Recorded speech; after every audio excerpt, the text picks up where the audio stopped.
हम लोग एक तो मेहमानों के स्वागत करने की परंपरा है। ये प्रधानमंत्री नरेंद्र मोदी का संसदीय क्षेत्र है। यहाँ पर हम लोग पुतिन का एक दिन पहले स्वागत कर रहे हैं, वेलकम कर रहे हैं कि वो भारत में आए, उनका पूरा स्वागत है।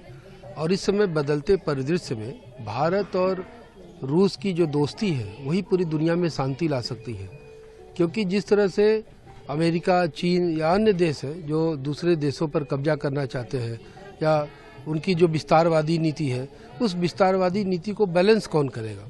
तो भारत अब सक्षम हो चुका है, इसलिए भारत बराबरी की दोस्ती कर रहा है। भारत को पुतिन की जितनी ज़रूरत है, पुतिन को भी उतनी ज़रूरत भारत की है। तो पुतिन और मोदी ये दो ऐसे विश्व नायक हैं जो पूरी दुनिया में शांति, स्थिरता और समृद्धि के लिए काम कर रहे हैं।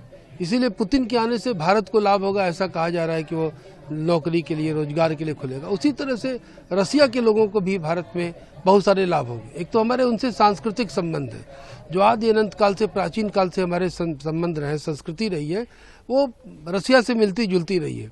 रसिया के भी हमारे वो बहुत सारी चीज़ों के मामले में निर्भरता है, और रसिया भारत का अस्थायी और विश्वसनीय दोस्त है। वो किसी भी समय में को लाभ होगा। ये तो दुनिया तीसरे विश्व युद्ध की तरफ बढ़ रही है, और ऐसे समय में पुतिन का आना बहुत आवश्यक था। और मोदी कूटनीतिक मसलों पर सबसे ज़्यादा सफल है। मोदी की ज़रूरत 200 देशों को है। मोदी की ज़रूरत रसिया को भी है, मोदी की ज़रूरत लोगों को भी है।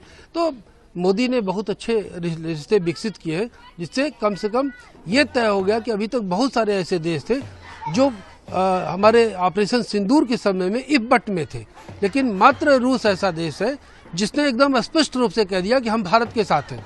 तो ऐसे दोस्त को हम पूरी तरह से वेलकम करेंगे। इसलिए विशाल भारत संस्थान रूस के राष्ट्रपति व्लादिमीर पुतिन का स्वागत करने के लिए मार्च निकाला है, और भारत और रूस की दोस्ती और मजबूत हो, ऐसी ईश्वर से कामना है।